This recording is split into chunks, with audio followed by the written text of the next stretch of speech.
بسم الله والصلاة والسلام على رسول الله صلى الله عليه وسلم. عاملين ايه يا جماعة؟ رب تكونوا بخير وفي أحسن حال دايما يا رب. يلا كلنا كده نصلي على النبي وكل سنة وانتم طيبين. في الفيديو ده كلكم محتاجينه بفضل الله، وفي ناس كتيرة بتسألني ازاي أعرف إن البوابة سليمة أو المنفذ سليم. شايفين انتوا الفتحة اللي في سقف البوابة دي؟ طبعا دي بختبر منها بعرف ازاي البوابة سليمة. يعني أنا أهو صابعي بقوم جاي حاطط سدد الفتحة اللي في سقف البوابة دي، والعربية دايرة. العربية دايرة قدامكم اهي، العربية بطلت كده أعرف إن البوابة سليمة. اقوم جاي مدور العربية تاني، اوريكم بقى الحتة بتاعت المنفل. ما هو الفيديو ده عشان تعرف ازاي المنفل والبوابة سلام ولا بايظين. بجيب بقى كلوة ايدي بحالها كده، اقوم جاي سدد البوابة بحالها من بره، والعربية دايرة. العربية بطلت، ارجع ادورها تاني. كده انا عندي المنفل سليم. سددت برضو البوابة بايديها بحالها كلها اهي، العربية بطلت اهي. كده المنفل سليم عندي. وقبليها الفتحة اللي هي في سقف البوابة لما بسدها بصبعي بتبطل عربية، يبقى البوابة سليمة. ولو ما بطلتش يبقى البوابة بايظة. بعملها لكم تاني اهي. بسد سقف البوابة من فوق الفتحة الصغيرة، العربية بطلت كده البوابة معايا سليمة. دورت، برجع اسد البوابة بحالها من بره بكلوة ايدي من بره، كده العربية بطلت، كده المنفل سليم.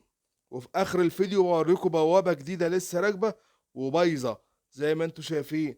الار بي ام اهو، دي بوابة جديدة بتاعت عربية لسه راكبة وبتسرق العربية.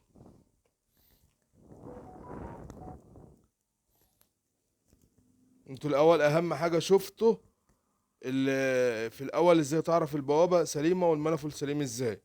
هتشوفوا بقى دلوقتي العربية دي واحنا بنسد لها الفتحة اللي في سقف البوابة، والعربية ما بتبطلش برضه زي ما انتوا شايفين.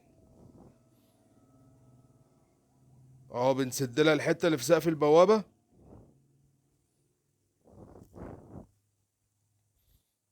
والعربية برضه زي ما هي دايرة ما بتبطلش. دي بوابة جديدة.